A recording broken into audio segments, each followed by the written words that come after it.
Good morning all of you. मैं वेद प्रकाश वेद पाठशाला में आपका हार्दिक स्वागत करता हूं।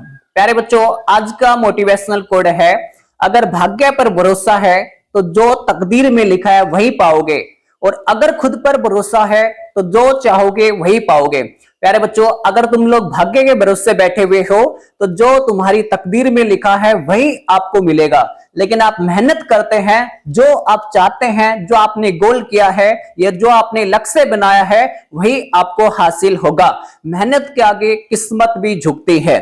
कई बच्चे किस्मत का रोना रोते रहते हैं, सर मैंने वो पेपर दिया था, 1 नंबर से रह गया, 2 नंबर से रह गया, मेरी किस्मत में नहीं था। प्यारे बच्चों, अगर आप लगातार मेहनत करोगे तो जो आपकी किस्मत में नहीं है उससे भी दुगना और उससे भी अच्छा मिलेगा। तो लगातार आपको मेहनत करते रहना चाहिए। क्लियर? तो प्यारे बच्चों, आज का फर्स्ट क्वेश्चन स्टार्ट करते हैं। 22 जुलाई 2024 दैनिक समसामयिकी सभी प्रतियोगिता परीक्षाओं के लिए।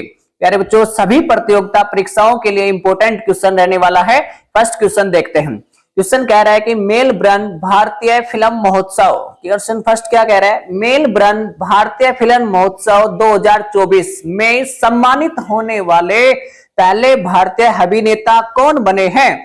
तो प्यारे बच्चों, ये रामचरण बने हैं। कौन बने हैं? रामचरण। आप सभी जानते हैं रामचरण की एक मूवी आई थी RRR, ट्रिपल आर, और ट्रिपल आर जो है ऑस्कर पुरस्कार में नामांकन होने वाली मूवी थी। क्लियर?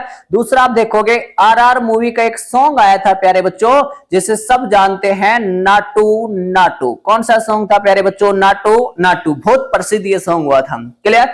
चलो और कुछ जानते हैं। अमिताभ बच्चन जो है, आप सभी जानते हैं, इन्हें कौन सा पुरस्कार दिया गया है? तो लता दीनानाथ पुरस्कार। ठीक है, अभी कौन सा पुरस्कार? लता दीनानाथ जो पुरस्कार है ये सम्मानित किया गया है किसे? अमिताभ बच्चन को दिया गया है। आप सभी जानते हैं विनोद गणात्रा, इनको नेल्सन मंडेला पुरस्कार दिया गया है। कौन सा पुरस्कार प्यारे बच्चों? Nelson Mandela. Nelson Mandela life time achievement award जो है ना प्यारे बच्चों, ये दिया गया है। Nelson Mandela life time achievement award दिया गया है। क्लियर? तो ये तीनों पुरस्कार आपके लिए इंपॉर्टेंट है, इसको अच्छे से याद कर लेना।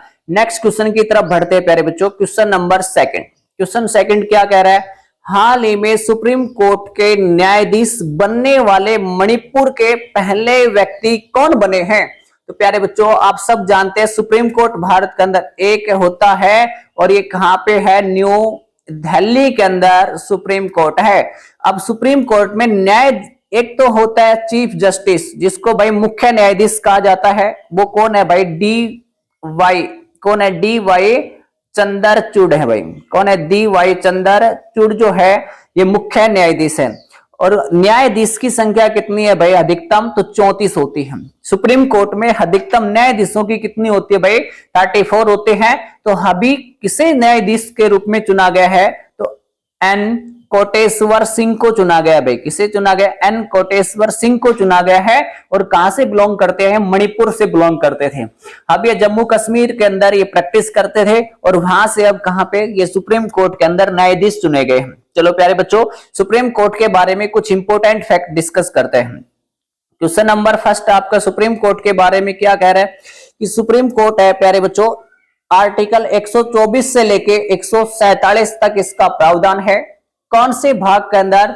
तो भाग 5(2) के अंदर इसका प्रावधान, भाग 5 के अंदर इसका प्रावधान किया गया है।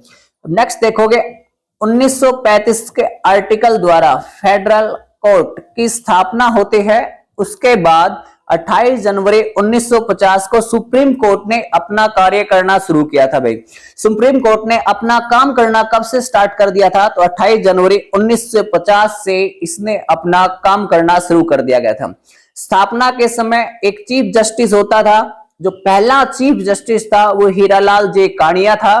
उसके बाद देखोगे 7 वही न्यायाधीश होते थे। 7 न्यायाधीश होते थे, एक मुख्य न्यायाधीश होता था, और सुप्रीम कोर्ट के पहले मुख्य न्यायाधीश जो थे वो हीरालाल जे कानिया थे। क्लियर? उसके बाद देखोगे सुप्रीम कोर्ट एक अभिलेख न्यायालय होता है। सुप्रीम कोर्ट क्या होता है भाई? एक अभिलेख न्यायालय होता है। कौन से आर्टिकल के तहत? तो आर्टिकल 129 के तहत होता है। क्लियर? दूसरा कहोगे प्रेसिडेंट, प्रधानमंत्री से सुप्रीम कोर्ट परामर्श ले सकता है। क्लियर? लेकिन भाई उनको मानने के लिए बाध्य नहीं है। ये कौन से आर्टिकल में प्रावधान किया गया है? आर्टिकल 143 के अंदर किया गया है। गलिया सुप्रीम कोर्ट किस आर्टिकल के तहत रिट जारी करता है? तो आर्टिकल 32 के तहत 7 तरह की रिट जारी करता है। क्लियर? आप देखोगे आर्टिकल 32 को संवैधानिक उपचारों का अधिकार कहा गया है। आर्टिकल 32 जो ऐसे प्यारे बच्चों क्या कहा गया है? संवैधानिक उपचारों का अधिकार कहा गया है। क्लियर? और डॉक्टर भीमराव अंबेडकर के द्वारा आर्टिकल 32 को संविधान की आत्मा कहा गया है। भाई क्या कहा गया है? इसको संविधान की आत्मा कहा गया है। लेकिन आप सब देखते उच्च न्यायालय भारत के अंदर कितने हैं? तो 24, और 24वां उच्च न्यायालय कौन सा बना था? भाई अमरावती बना था। और अनुच्छेद 226 के तहत रिट जारी कर सकते हैं। भाई क्लियर? उच्च न्यायालय कौन से आर्टिकल के तहत जारी कर सकते हैं? आर्टिकल 226 के तहत रिट जारी कर सकते हैं। सुप्रीम कोर्ट अपने निर्णय पर पुनः विचार कर सकता है आर्टिकल 137 के तहत। अगर सुप्रीम कोर्ट ने कोई भी निर्णय दे दिया बेटा, उस निर्णय के ऊपर ये दोबारा से विचार कर सकता है, दोबारा से उस निर्णय को बदल सकता है। ये प्रावधान कौन से आर्टिकल में? आर्टिकल 137 के अंदर है। क्लियर? चीफ जस्टिस को शपथ कौन दिलाता है? तो प्रेसिडेंट जो होता है प्यारे बच्चों, ये चीफ जस्टिस को शपथ दिलाता है। याद रहेगा? तो इतनी जानकारी आपको ये बात बिल्कुल एकदम टकाटक याद होनी चाहिए सुप्रीम कोर्ट से संबंधित। चलो नेक्स्ट क्वेश्चन की तरफ बढ़ते हैं प्यारे बच्चों। क्वेश्चन नंबर 3 क्या कह रहा है? क्वेश्चन नंबर 3 कि हाल ही में अंतरराष्ट्रीय चंद्र दिवस कब बनाया गया है? तो इंटरनेशनल मून डे, अंतरराष्ट्रीय चंद्र दिवस कब मनाया गया है? भाई चंद्रमा दिवस भी कब बनाया गया? तो एक ही बात है। तो प्यारे बच्चों 20 जुलाई को चंद्रमा दिवस बनाया गया। सर 20 जुलाई को चंद्रमा दिवस क्यों बनाया गया है? तो आप सब जानते हैं भाई, एक संस्था है अमेरिका की नासा, इसके 20 जुलाई 1969 को एक मिशन था अपोलो। कौन सा मिशन था प्यारे बच्चों? अपोलो। ये कहां पे गया था? जो चंद्रमा के ऊपर गया था। और पहली बार व्यक्ति ने चंद्रमा पे कदम धरे थे वो अपोलो मिशन के तहत धरे थे। कब धरे थे? 20 जुलाई को। इसलिए चंद्रमा दिवस कब बनाया जाता है? 20 जुलाई को बनाया जाता है। और चंद्रमा पे कदम रखने वाले पहले जो व्यक्ति थे वो कौन थे प्यारे बच्चों? नील आर्मस्ट्रॉन्ग थे। कौन थे सर? नील आर्मस्ट्रॉन्ग जो है चंद्रमा पे कदम रखने वाले पहले व्यक्ति थे। क्लियर? और नासा कौन से देश की अंतरिक्ष एजेंसी है? अमेरिका की अंतरिक्ष एजेंसी है। प्यारे बच्चों भारत की अंतरिक्ष एजेंसी कौन सी है? ISRO, Indian space research organisation, जिसकी स्थापना 15 अगस्त 1969 को एक महिला थी इंदिरा गांधी के द्वारा की गई थी। भाई किसके द्वारा? इंदिरा गांधी के द्वारा। देखो 20 जुलाई नेशनल मून डे कब बनाया जाता है? 20 जुलाई को। प्यारे बच्चों इसकी थीम क्या थी? तो छाया को रोशन करना इसकी थीम थी। छाया को रोशन करना ये इसकी थीम थी प्यारे बच्चों। क्लियर? चलो इतनी बात आपको चंद्रमा के बारे में पता होना चाहिए। नेक्स्ट क्वेश्चन की तरफ बढ़ते हैं। इंपोर्टेंट दिवस का क्वेश्चन आए और मैं आपको दिवस रिवीजन ना करवाऊं, ऐसा हो ही नहीं सकता। तो आइए इंपोर्टेंट दिवस के बारे में डिस्कस करते हैं। 1 जुलाई को national doctor day, GST day, national CA day, सभी जानते हैं प्यारे बच्चों। नेक्स्ट अगर कोई बच्चा नया आया है तो चैनल को प्लीज लाइक कर दे, शेयर करे और सब्सक्राइब करें। कर दे भाई, कर दो। अभी देख क्या रहे हो, कर दो थोड़ा सा, है ना। बेल आइकन भी दबा लो। 2 जुलाई को वर्ल्ड स्पोर्ट्स जस्टिस डे या भाई खेल पत्रकारिता दिवस कब बनाया जाता है? तो 2 जुलाई को बनाया जाता है। क्लियर? 3 जुलाई को अंतरराष्ट्रीय प्लास्टिक बैग मुक्त दिवस बनाया जाता है। International plastic bag free day बनाते हैं। अंतरराष्ट्रीय सहकारिता दिवस कब बनाया जाता है? तो 6 जुलाई को बनाया जाता है। वर्ल्ड जूनोसिस डे कब बनाते हैं? तो 6 जुलाई को बनाया जाता है। नेशनल फिश फार्मर डे कब बनाते हैं? तो प्यारे बच्चों ये 10 जुलाई को बनाया जाता है। कब बनाया जाता है? 10 जुलाई को। वर्ल्ड पॉपुलेशन डे कब बनाते हैं? 11 जुलाई को। और विश्व में सबसे ज्यादा जनसंख्या है वो प्यारे बच्चों भारत की है। दूसरे नंबर पे चाइना। भारत ने और चाइना ने लॉकडाउन में पूरा जनसंख्या बढ़ाने के ऊपर ठीक से काम किया है। तो विश्व में टॉप जनसंख्या कौन से देश की है? भाई भारत की। और दूसरा नंबर पे कौन से देश के? चाइना की। अंतरराष्ट्रीय मलाला दिवस कब बनाया जाता है? तो 12 जुलाई को बनाया जाता है। आप सब जानते हैं पाकिस्तान की महिला है जिसने सबसे कम उम्र में नोबेल पुरस्कार जीता है। विश्व युवा दिवस या विश्व युवा कौशल दिवस कब मनाते हैं? तो 15 जुलाई को बनाया जाता है। विश्व अंतर्राष्ट्रीय न्याय दिवस कब बनाते हैं? तो 17 जुलाई को बनाया जाता है। क्लियर प्यारे बच्चों, इतनी बात आपको क्लियर होना चाहिए। चलो नेक्स्ट क्वेश्चन की तरफ बढ़ते हैं। क्वेश्चन नंबर 4 बहुत ही जानदार और शानदार क्वेश्चन रहने वाला है। क्वेश्चन नंबर 4 देखते हैं प्यारे बच्चों। हाल ही में राष्ट्रीय भूस्खलन पुनः अनुमान केंद्र कहां स्थापित किया गया है? तो प्यारे बच्चों, आप सब जानते हैं कि बारिश के मौसम के अंदर भूस्खलन होता है, तो उससे संबंधित एक पुनः अनुमान केंद्र स्थापित किया गया। वो कहां पे? कोलकाता के अंदर स्थापित किया गया। और भारत सरकार ने कह दिया कि जिस जिस राज्य के अंदर भूस्खलन होता है उन सभी राज्यों के अंदर भूस्खलन पुनः अनुमान केंद्र स्थापित किया जाना चाहिए, ताकि कोई भी ट्रेजेडी हो उस ट्रेजेडी से बचा जा सके। क्लियर? तो अभी कहां पे स्थापित किया गया है प्यारे बच्चों? तो कोलकाता के अंदर स्थापित किया गया है। चलो नेक्स्ट क्वेश्चन की तरफ बढ़ते हैं। क्वेश्चन नंबर 5 बड़ा ही जानदार क्वेश्चन रहने वाला है और बहुत मस्त क्वेश्चन है प्यारे बच्चों। हाल ही में संयुक्त राष्ट्र जल सम्मेलन में 10वां अफ्रीकी देश कौन सा शामिल हुआ है? तो प्यारे बच्चों, 10वां अफ्रीकी देश कौन सा शामिल हुआ है? तो आइवरी कोस्ट शामिल हुआ है। कौन सा? आइवरी कोस्ट शामिल हुआ है प्यारे बच्चों। और ये अफ्रीकी देश है, तो प्यारे बच्चों आप सभी जानते होंगे कौन से महाद्वीप के अंदर पड़ता है? तो अफ्रीका महाद्वीप के अंदर पड़ता है और ये शामिल हुआ है अभी। क्लियर? सर इतनी बात तो ठीक है, लेकिन राष्ट्रीय जल सम्मेलन में टोटल कितने देश हैं? तो राष्ट्रीय जल सम्मेलन के अंदर प्यारे बच्चों 53 देश हैं। और 53वां नंबर का देश कौन सा शामिल हुआ है? तो आइवरी कोस्ट जो है ये 53वां नंबर का शामिल होने वाला देश बना है। इसका उद्देश्य क्या है? इसका उद्देश्य होता है भाई, जितनी भी जलीय सीमा होती है उनकी सुरक्षा करना, कोई झील होती है उसकी सुरक्षा करना, और भाई पानी के महत्व के बारे में बताना इस संगठन का मेन योगदान होता है। क्लियर? देखो भाई, राष्ट्रीय जल कन्वेंशन में टोटल कितने देश है? तो प्यारे बच्चों ओनली 53 देश है। इसने टाइपिस्ट ने 953 कर दिया मूर्ख कहीं का। कितने देश है भाई? ओनली 53 देश है। याद रहेगा? चलो इसको अच्छे से कर लेना प्यारे बच्चों। चलो नेक्स्ट, जितने भी अब संगठन है, किस संगठन में कौन सा देश शामिल हुआ है वो यहाँ पे मैं करवा रहा हूं। देखो प्यारे बच्चों, किस संगठन में कौन सा नया देश शामिल हुआ है वो स्लाइड आपके आगे है। अब की बार इस क्लास में मैं ये नहीं करवा रहा हूं कि इसकी बैठक कहां हुई है, समिट कहां पे हुई है। पहले मैं आपको हमेशा समिट बताता हूं कि भाई उसकी समिट वहां पे हुई है, उसकी समिट वहां पे। तो अब की बार समिट नहीं बता रहा हूं मैं, कौन से देश में कौन सा नया कंट्री बना है। चलो देखो, G20 है, इसमें नया कंट्री कौन बना है? अफ्रीकन यूनियन है प्यारे बच्चों। ये नया संगठन बन गया G20 के अंदर। क्लियर? आप सभी जानते हैं ब्रिक्स, ब्राजील, रूस, इंडिया, चाइना, साउथ अफ्रीका के अंदर अभी नए 5 देश शामिल हुए थे। ईरान हो गया, सऊदी अरब हो गया, यूएई हो गया, इथोपिया हो गया, इजिप्ट हो गया। कौन सा देश शामिल नहीं हुआ?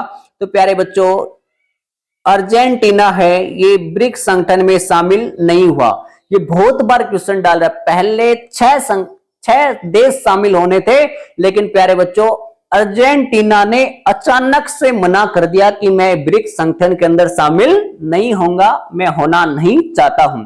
तो प्यारे बच्चों इसलिए अब पूछा जा रहा है हाल ही में ब्रिक्स संगठन में कौन सा देश शामिल नहीं हुआ? तो आप याद रखना अर्जेंटीना इसमें शामिल नहीं हुआ है।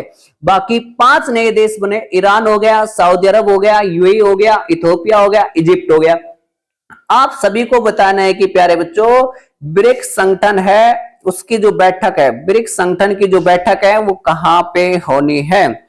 चलो जल्दी से बताओ प्यारे बच्चों, ब्रिक्स संगठन की बैठक 2024 में कहां पे होनी है। मैंने बहुत अच्छे से आपको बताया था ब्रिक्स संगठन की बैठक वगैरह के बारे में। तो देखो प्यारे बच्चों, ब्राजील, रूस, इंडिया, चाइना, साउथ अफ्रीका, और इसकी कब अस्तित्व में आया था? 2006। पहली बैठक कब हुई थी? 2009 के अंदर हुई थी। कौन से देश के अंदर प्यारे बच्चों? तो रूस के अंदर इसकी बैठक हुई थी। क्लियर?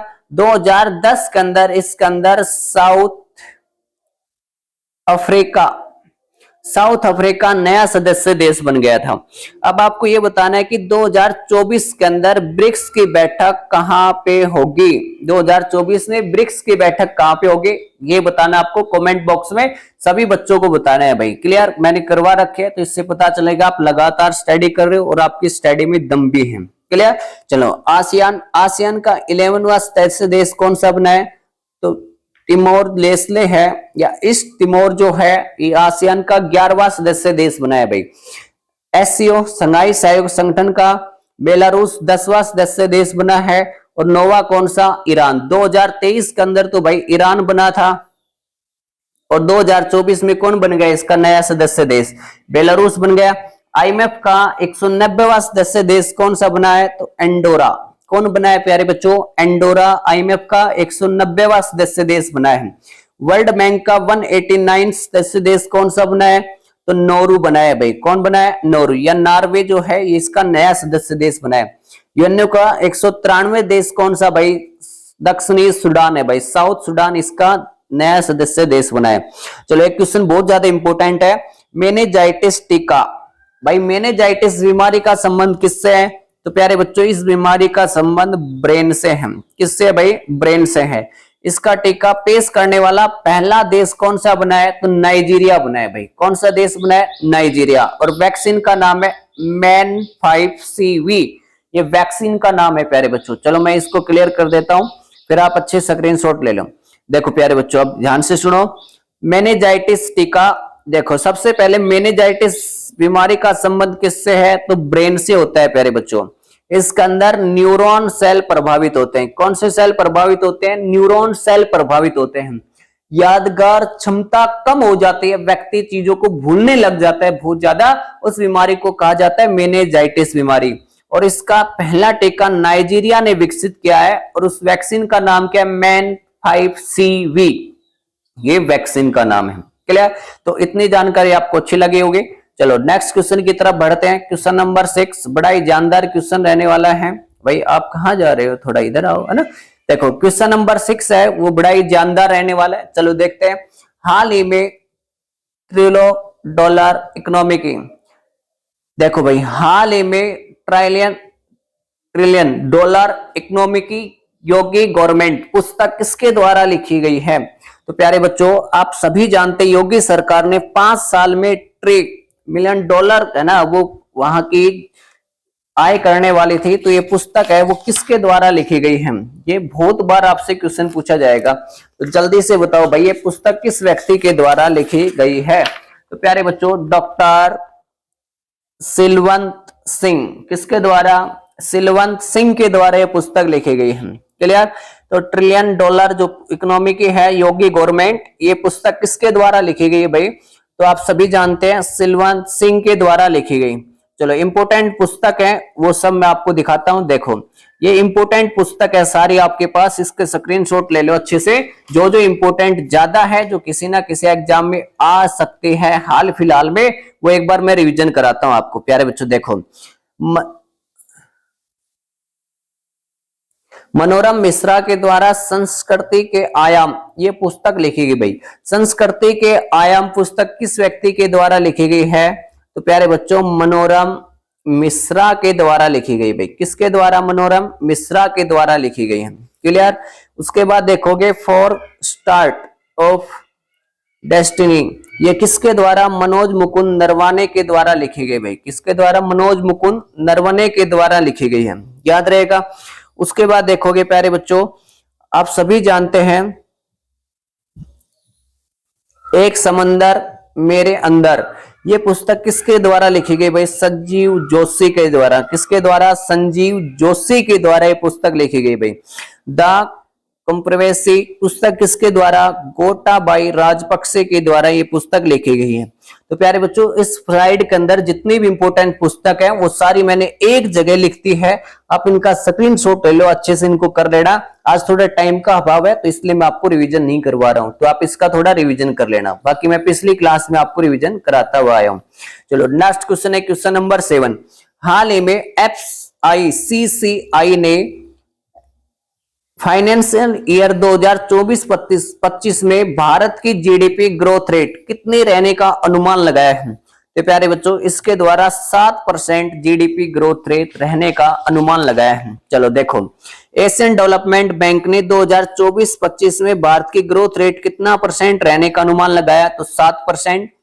आईएमएफ बैंक ने वित्त वर्ष 2024-25 में भारत की जीडीपी ग्रोथ रेट कितना 7% रहने का अनुमान लगाया। आरबीआई के अनुसार भारत की ग्रोथ रेट है वो 7.2% रहेगी और वर्ल्ड बैंक के द्वारा 6.6% रहेगी। तो प्यारे बच्चों ये पूछ लेता है कि आरबीआई के द्वारा वित्त वर्ष 2024-25 में भारत की ग्रोथ रेट कितनी रहने वाले है, तो आपका आंसर क्या रहेगा 7.2% रहने वाले। तो इसको अच्छे से सभी की याद करना भाई। चलो एक बार रिवीजन कराता हूं। देखो एशियन डेवलपमेंट बैंक के द्वारा कितनी परसेंट 7%, आईएमएफ ने भी कितना परसेंट अनुमान लगाया 7%, आरबीआई के द्वारा कितना 7.2% और वर्ल्ड बैंक ने कितना 6.6% रहने का अनुमान लगाया। चलो एक बार डिस्कस करते हैं। आप मन ही मन में बोलना एशियन डेवलपमेंट बैंक एडीबी ने कितना परसेंट ग्रोथ रेट रहने का, तो 7%, आईएमएफ के द्वारा कितना 7%, आरबीआई के द्वारा 7.2% और वर्ल्ड बैंक के द्वारा 6.6% रहने का अनुमान लगाया। क्लियर।